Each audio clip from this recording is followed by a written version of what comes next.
Who is Zinedine Zidane? Well, millions of people know him as one of the greatest football players in history. Yeah. They know him as a legendary manager.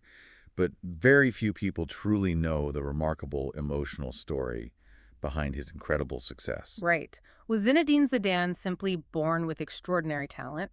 How did a young boy from a humble, poor neighborhood in France become one of football's greatest legends? What challenges, sacrifices, and defining moments shaped his journey?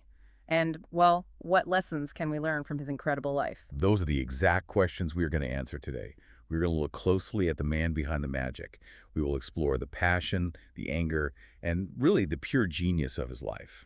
I want to warmly welcome all of our viewers and listeners to the show. We are so happy you are here with us. Today, we are diving deep into the beautiful game to uncover the story. But, this is not just a sports story. This is a masterclass in life lessons. And it is designed to help you, the listener, improve your English while we explore powerful themes like discipline, poverty, and explosive resilience. Exactly. By listening to our conversation today, you will hear natural, clear American English. You will improve your listening skills and learn useful vocabulary by hearing words naturally in context. We want you to build confidence in your spoken English while we talk about perseverance, humility, and the power of believing in your dreams. We are going to explore how a boy formed by a very difficult environment conquered the world. So, let us begin. To truly understand this legend, you have to understand where he started. You have to understand a boy named Yazid, because that is what his family called him. And we have to understand the concrete streets that built his character. You really cannot separate him from his hometown. Let's travel back to June 23, 1972. Zinedine Yazid Zidane was born in a place called La Castellane. This is a very rough, very tough neighborhood in the city of Marseille down in southern France. Yeah, this is not a place with green parks and beautiful houses. The picture we have of La Castellane is intense. It was famous for crime, and the unemployment rate was 60%. Just think about that number. It is massive. Right. More than half of the adults living in this neighborhood did not have a job. There was no money. The struggle for survival was everywhere. And in the middle of that struggle was his family. They were Algerian immigrants. Back in 1953, his parents, Smail and Malika, moved from a Berber-speaking region in Algeria called Kabylia. They moved to Paris first, looking for a better life. But life in Paris was very hard, right? Yeah, extremely hard. Right. So eventually they traveled south and settled in this poor neighborhood in Marseille. And Zinedine was the youngest of 5 children. Put yourself in his shoes for a second. You live in a tiny apartment. There are 7 people sharing this very small space.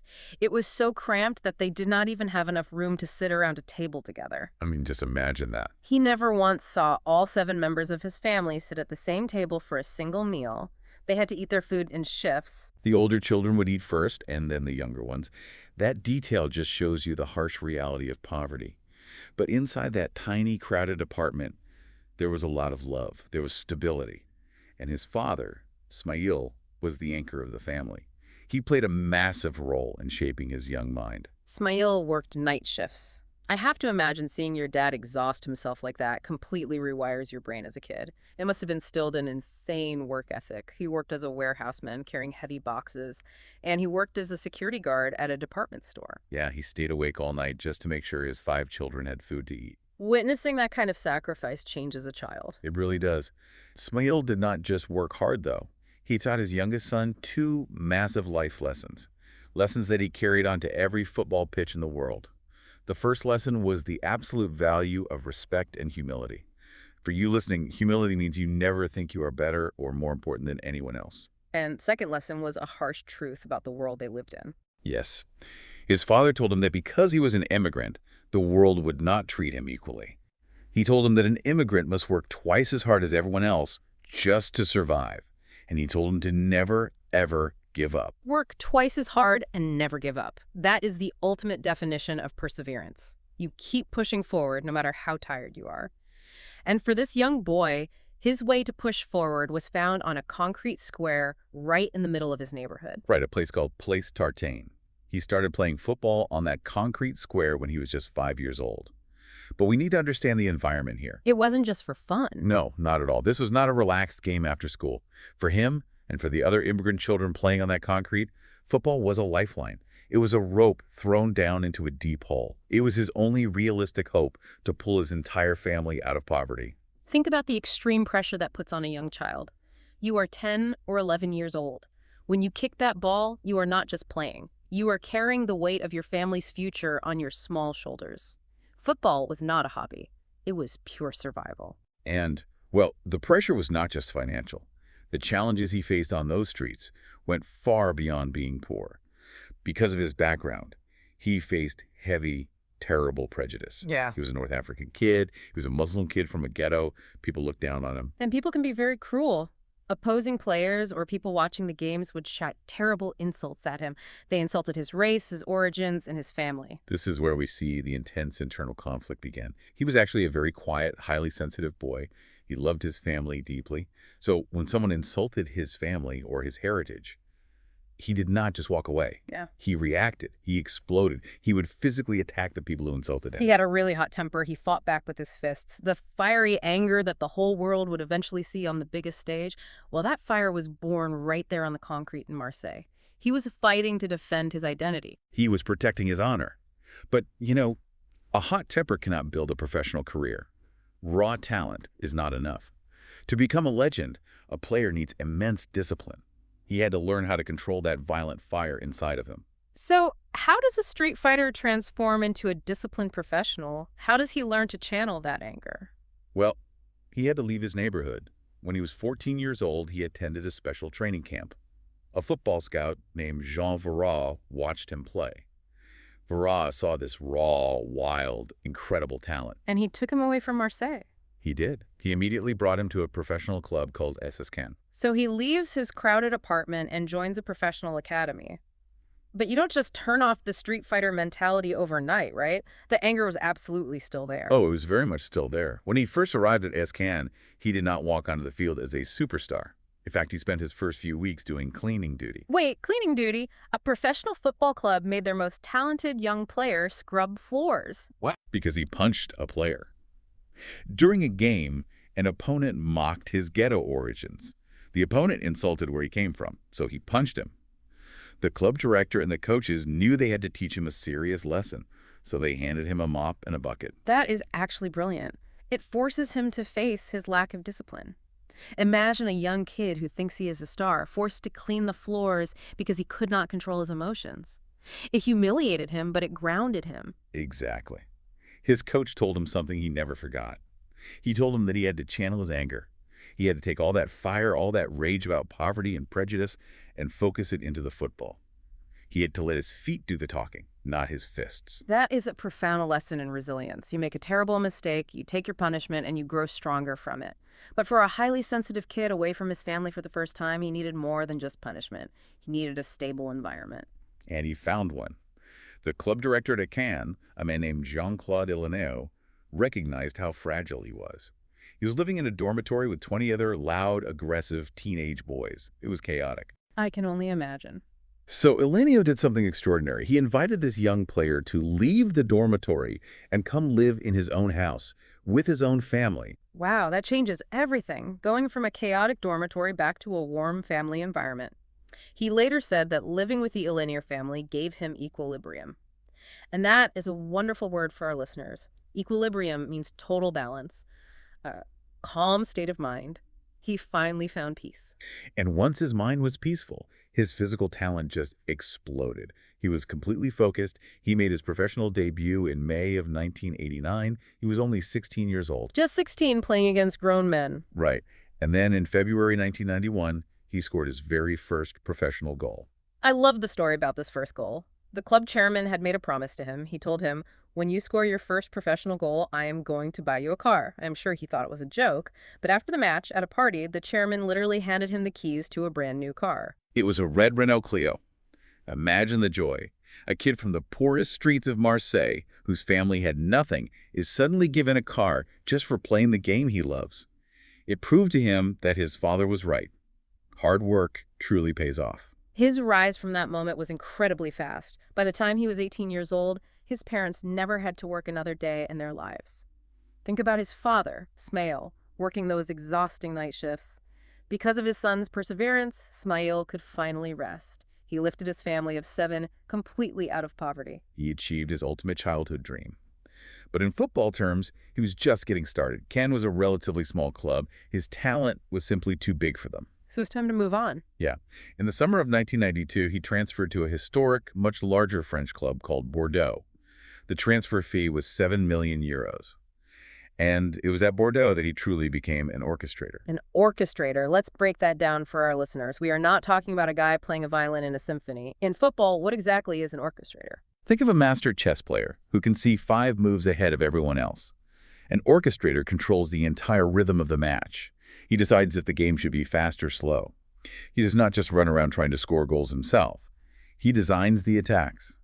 He tells his teammates where to go, just by how he passes the ball. And his physical style was so unique for an orchestrator. Usually those players are small and very quick, but he was big. He was 1.85 meters tall, which is over 6 feet. Very tall for that role. Yeah, he was broad, strong, and built like a heavyweight boxer. If you just looked at his body, you might think he was a slow, heavy defensive player. You could call him a tank. But he was a tank doing ballet. It completely defied physics. When the ball touched his feet, he transformed. He danced on his toes. He commanded the ball with flawless balance. Despite his size, he had a very low center of gravity. And because of this, he mastered a specific, very rare technique. In football, they call it la pausa. The pausa. The pause. Tell me exactly how this works mechanically. Why does pausing help you win? Football is played at a very high speed. Defenders are running at you, trying to take the ball. Most players panic and pass the ball quickly, but he would get the ball, and right as the defender ran toward him, he would completely stop. He would hesitate for just 1 second. And what does that hesitation do to the defender? It completely freezes them. The defender's brain expects continuous movement. When he stopped, the defender lost their momentum and got confused. Ah, I see. Right, and in that 1 split second of confusion, he created space. He would then instantly accelerate or play a perfect pass. It was psychological warfare. He saw the game in slow motion while everyone else was rushing. That is true vision. And very soon, the entire country of France witnessed this vision on the national stage. In the summer of 1994, he earned his first chance to play for the French national team. They were playing a match against the Czech Republic, and it was going terribly. France was losing 2-0. The team looked completely defeated. With only 27 minutes left in the game, the coach decided to bring on the young player from Bordeaux. He stepped onto the pitch as a substitute. The pressure is on. It is his very first time wearing the famous blue shirt of France. And in those final 27 minutes, he created absolute magic. He received the ball, used his size and balance to beat 2 defenders, and struck a brilliant goal with his left foot. He curled the ball perfectly into the corner of the net. The stadium just erupted. But he wasn't done, was he? No. Just 2 minutes later, a teammate crosses the ball into the air, and he smashes a powerful header into the net. He tied the game. 2 goals in his debut match. He single-handedly saved France from an embarrassing defeat. From the moment that second goal went into the net, a powerful message was sent across the country. The French national team now belonged to him. He was no longer just Yazid from Marseille. To the public, he became Zizou. Zizou, a term of deep affection. He had conquered France, but, every great player knows that being great in your own country is not enough. Right. To become a true historical legend, you have to win on the absolute biggest global stages. You have to test yourself against the best in the world. And that takes us to his next massive challenge. In 1996, he left France and moved to the Italian giants, Juventus, for £3 million. Why Italy? Was the Italian league really that different? Oh, completely different. At that time, Italy had the hardest, most punishing league in the world. It was called Serie A. Italian football was incredibly defensive and highly tactical. The defenders were brutal. They would kick you, grab you, and give you no space to breathe. If an orchestrator could survive in Italy, he could survive anywhere. And he didn't just survive, he dominated. He won 2 Italian league titles with Juventus. He was named the Foreign Footballer of the Year in Italy twice. The brutal Italian defenders simply could not take the ball away from him. But despite his success in Italy, a dark shadow started to follow him. A curse. The Champions League curse. The Champions League is the biggest, most prestigious club tournament in the world. It features all the best teams from across Europe. And Juventus made it all the way to the Champions League final in 1997. They played the German team Borussia Dortmund, and they lost. The very next year, in 1998, they made it to the final again. This time, they played Real Madrid, and they lost again. Back-to-back defeats in the biggest club match in the world. Let's talk about the psychological weight of that. If you always finish second, people forget the incredible journey it took to get there. They just brand you as a loser. The media starts asking questions. Can he win the big one? Does he freeze under pressure? You really need that trophy to prove your legacy. And that immense frustration started building inside of him. He was a highly competitive man. And when the frustration grew, well, the dark side returned. The hot-tempered street kid from Marseille came back to the surface. Give me an example of this. In the year 2000, he was playing in a Champions League match against a German team, Hamburg. This was a frustrating game. An opposing player fouled him and then stood over him, saying something to provoke him. He completely snapped. He stood up, lowered his head, and violently headbutted the player. Wow. He used his head as a weapon. That is shocking for a player known for being so elegant and graceful. It was a brutal reaction. The referee immediately gave him a red card, which means he was kicked out of the game. He was also suspended for 5 matches. This violent moment severely damaged his reputation that year. It likely cost him the Ballon d'Or, which is the award given to the absolute best player in the world. It is such a strange contradiction. You have this beautiful artistic elegance mixed with this dangerous, sudden violence. But we have to rewind slightly, back to the summer of 1998, because in 1998, despite the Champions League heartbreak we just talked about, he faced his chance at true immortality, the 1998 FIFA World Cup. This was the biggest moment possible for any football player. But it was even bigger for him because the World Cup was being hosted in his home country. It was in France. The entire nation was watching. The pressure on his shoulders was incredibly heavy. And there was a deeper cultural layer to this specific French team. Historically, the French national team was mostly white. But this 1998 team was completely different. It was wonderfully diverse. It was a reflection of the real modern France. They had players with roots in Senegal, in Mali, in Guadeloupe, in Armenia, and of course him with his roots in Algeria. Right. They were called the Black Blanc Beur team, meaning black, white, and Arab. They represented a modern multicultural society. But that diversity brought intense political pressure. If they lost, certain politicians and media members would blame the diverse players. They would say, this is not a real French team. They had to win to silence the critics. And early in the tournament, disaster almost destroyed the whole dream. In the group stage, France was playing Saudi Arabia. He was running with the ball, and he was tackled hard. As he walked away, he looked down at the player who tackled him, and then he stepped on him. He stamped his foot on the opposing player on purpose. The temper strikes again. The referee showed him a straight red card. He was kicked out of the match and suspended for the next 2 games.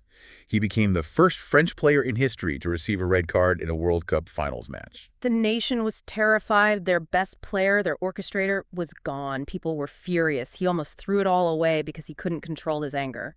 But his teammates showed immense resilience. They fought hard and managed to survive the next 2 matches without him. And when his suspension ended and he returned to the field, he was a completely different man. He was a man on a mission to apologize to his country. He had to repay their trust. Right. So he led the team through the knockout stages, all the way to the final. And who was waiting for them in the final match? The absolute favorites, the defending champions, Brazil. And Brazil featured the most terrifying striker in the world, a player named Ronaldo. It was billed as the ultimate showdown, the magic of Brazil against the strong defense of France. But that night in Paris, in front of 80,000 screaming fans, he completely dominated the game. Tell me how he did it. In the first half, France won a corner kick. The ball was crossed into the penalty area. He ran through the crowded box, jumped higher than the Brazilian defenders, and smashed a powerful header into the net. Goal for France. A massive release of pressure. And then, just before halftime, they won another corner kick, this time from the other side. The ball comes in, and again he finds space. He dives forward and drives another header into the bottom corner. 2 goals on the biggest stage in the history of sports. France ended up winning the match 3-0. They completely destroyed the great Brazilian team. The boy who used to eat in shifts in a tiny apartment had just delivered France their very first World Cup trophy. The cultural impact of that victory is hard to explain if you didn't see it. Millions of people flooded the streets of Paris. He became an instant national hero. The whole country celebrated him. They took his face, the proud face of a son of Algerian immigrants, and they projected a massive image of it onto the Arc de Triomphe. That is the most famous and historic monument in Paris. Across his giant face on the monument, they projected the words, Merci Zizou, thank you Zizou. That is the profound power of sports. He did not just win a game. He united a fractured nation. People of all races and backgrounds celebrated together because of what he achieved. For that spectacular performance, he won the 1998 Ballon d'Or, officially crowning him as the best player on the planet. The French government even awarded him the Legion of Honor, the highest medal of merit in the country. He reached the absolute top of the mountain. With a World Cup secured, he went on a dominant run. He solidified his status as the most elegant, most effective player of his generation. He was playing with total freedom. His next major test came 2 years later, at UEFA Euro 2000. This is the championship tournament, just for European national teams. France entered the tournament as the world champions. Every other team wanted to beat them. The pressure was on France to prove that 1998 was not an accident. And he delivered another masterclass. France went on to win the tournament. They became the first team since West Germany in the 1970s to hold both the World Cup and the European Championship at the exact same time. His performances in that tournament were magical. He scored a beautiful, bending free kick against Spain to knock them out. But the semi-final match against Portugal was the true test of his nerves. Set the scene for us. The game was tied 1-1 and went into extra time. Both teams were exhausted. In the 117th minute, with only 3 minutes left before a penalty shootout, France was awarded a penalty kick. Let's explain the immense pressure here for you listening at home. In this tournament, they were using the golden goal rule. This means that if he scores the penalty, the referee blows the whistle immediately. The game is over, and France goes to the final. But if he misses, the momentum shifts completely, and Portugal might win. Millions of people are holding their breath. He places the ball on the grass. He takes a deep breath. His magical feet do not tremble at all. He runs up and strikes the ball perfectly into the top corner. Goal. The game is over. Pure ice in his veins. He was correctly named the player of the tournament. He was the ultimate leader for his country. But remember, we talked earlier about his club career. He still had that Champions League curse hanging over him. He needed to win Europe's biggest club trophy to complete his legacy. And to do that, he felt he needed a change of scenery. In 2001, he made a massive decision. He transferred from Juventus to Real Madrid in Spain. And this was no ordinary transfer. The president of Real Madrid, Florentino Perez, was executing a grand plan. He was building a team of global superstars, a team they called the Galacticos. He wanted the biggest names in the world on one team, and he bought him for a world record fee of 77.5 million euros. He became the most expensive player in the history of the sport. He came to Madrid for one specific reason, to finally win the Champions League. And in 2002, his new team reached the final. They traveled to Glasgow, Scotland, to play against a tough German team, Bayer Leverkusen. This is the moment, the one single trophy he was missing. I want you to paint a picture of the goal he scored in this game. Help our listeners visualize exactly what happened. Put us in the stadium. Imagine this. The game is tied 1-1. It is just before halftime. The ball is passed out wide to the left side of the field. It goes to his teammate, the Brazilian defender Roberto Carlos. Roberto Carlos kicks the ball very high into the air, crossing it toward the middle of the penalty area. It's a high, looping cross. The ball goes way up into the dark night sky. It's dropping very fast, and those are incredibly hard to judge. Exactly. Most players would try to stop the ball with their chest or their foot. He is standing just inside the penalty box. He watches the ball fall from the sky. He positions his body perfectly. He does not stop the ball. He does not take a touch to control it. He trusts his technique completely. He plants his right foot firmly into the grass. Without lifting that supporting foot, he swings his left leg in a wide arc. He strikes the falling ball with a thunderous volley. By volley, we mean he hits the ball out of the air right before it touches the ground. The timing required for that is insane. If you are off by 1 millimeter, the ball goes into the crowd. But he is not off by a millimeter. Yeah. He hits it perfectly on the sweet spot of his foot. The ball flies like a rocket, exploding into the top corner of the net. The goalkeeper had absolutely no chance. Pure, artistic magic mixed with violent power. It is widely considered one of the greatest goals ever scored in the history of football. That unbelievable goal secured the Champions League trophy for Real Madrid. The curse was broken. He had officially won everything there was to win. The World Cup, the European Championship, the Champions League, and the Ballon d'Or. During his time at Real Madrid, he also got to play alongside Ronaldo, the Brazilian striker he had defeated in the 1998 World Cup final. And the dynamic between him and Ronaldo is fascinating. For years, they were the ultimate rivals. They were fighting each other for the title of the best player in the world. But when they became teammates in Madrid, they were like brothers. They shared a profound mutual respect. Our sources mention some great details about their relationship. He admitted that he loved just watching Ronaldo train. He said Ronaldo did things with the football that he had never seen before in his life. And Ronaldo said the exact same thing about his vision. Ronaldo said that whenever he started running toward the goal, he knew he would receive the ball perfectly. He said he always knew exactly where he was on the field, even without looking up. It was the perfect combination.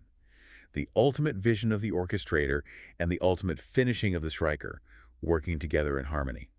But time moves on for everyone. Sports are cruel to the human body. The Galactico project eventually aged. By the year 2006, he was 34 years old. His body was feeling the effects of hundreds of hard tackles over a long career. He made a massive announcement. He told the world that the 2006 World Cup in Germany would be his final tournament. After that, he would permanently retire from playing football. The final dance. Every epic, legendary story has a complex ending. And his final tournament was a breathtaking display of skill. But it ended in the most shocking, unbelievable moment in football history. Let's set the stage for that. The French team had struggled badly in the years before this. They failed in 2002 and 2004. People thought the team was way too old. They thought France had no chance. But a 34-year-old maestro turned back the clock. He put the captain's armband on, and he decided to carry the entire team on his back. He played with a desperation and a beauty that amazed everyone. The road to the final in Berlin was incredibly difficult. In the knockout stages, they had to play a terrifying sequence of teams. They had to play Spain, then the mighty Brazil, and then Portugal. These were some of the absolute best teams in the world. And he masterfully orchestrated victories against all of them. Against Spain, he scored a goal and provided an assist. Against Brazil, he gave a legendary performance, dominating the midfield and assisting the winning goal. Against Portugal, he scored the winning penalty. He dragged France all the way to the final, and their opponent in the final was Italy. So here we are, the 2006 World Cup final, Italy versus France. This is his very last game of professional football. He will never put on the boots again. The whole world is watching.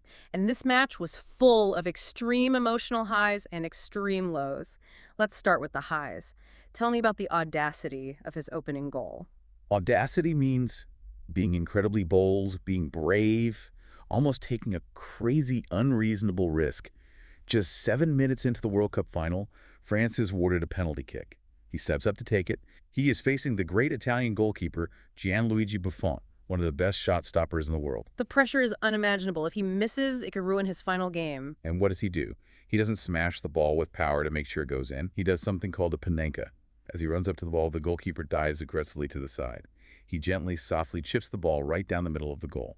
The ball floats in the air, hits the bottom of the crossbar, and bounces down just across the goal line. It was an incredibly arrogant and brilliant piece of skill. He chipped the ball in a World Cup final. He scored. France takes the lead. But Italy is a tough team, and they later tied the game at 1-1. The match is a brutal physical fight. The regular 90 minutes end. The game goes into extra time. The players are completely exhausted, barely able to run. We reach the 110th minute. There were only 10 minutes left before a penalty shootout will decide the winner of the World Cup. And then we witnessed the infamous moment, the moment that stunned the globe. The television cameras actually missed it at first. The play was moving up the field. Then the broadcast showed a replay.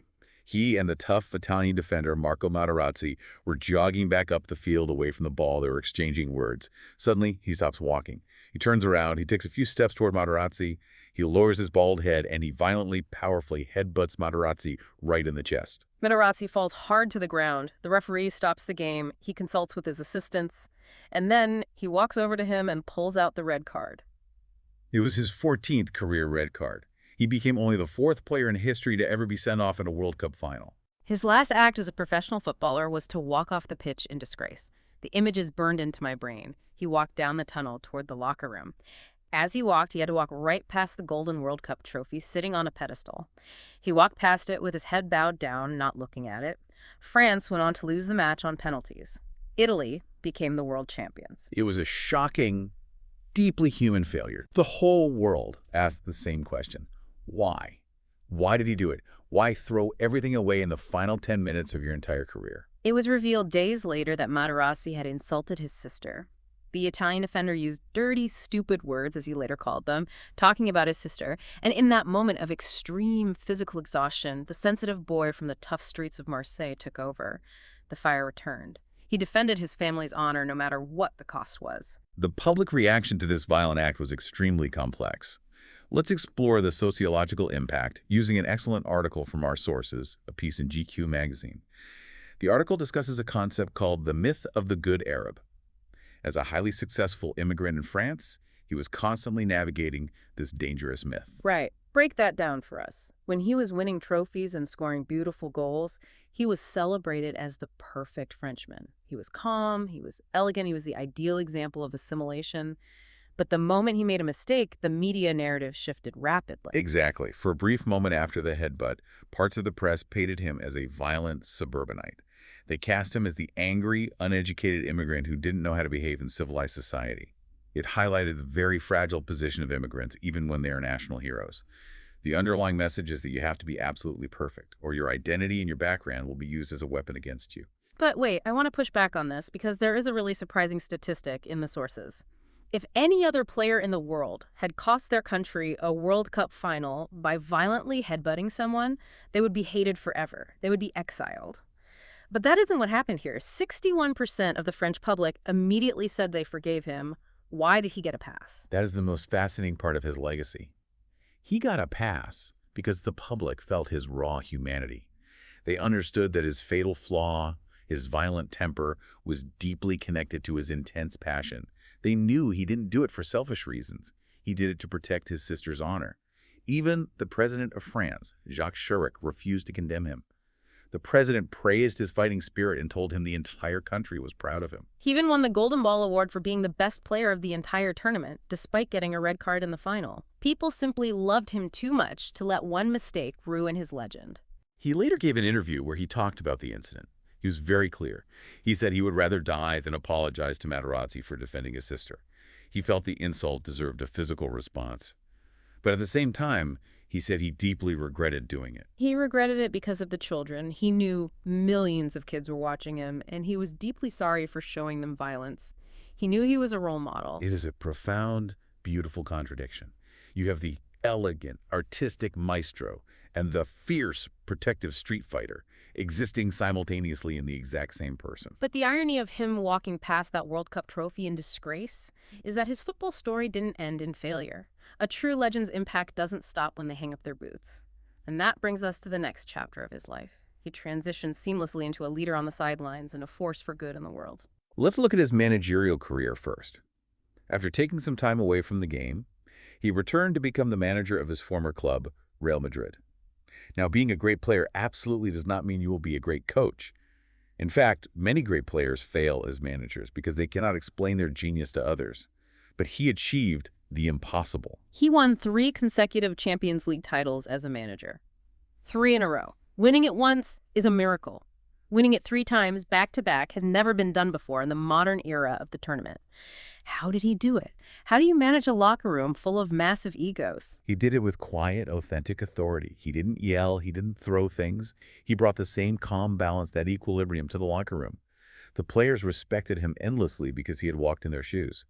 When he spoke about winning, the superstars listened because he had actually done it. Because of this success, he became the very first person in history to win both the FIFA Best Player Award and the FIFA Best Coach Award. That is unparalleled greatness.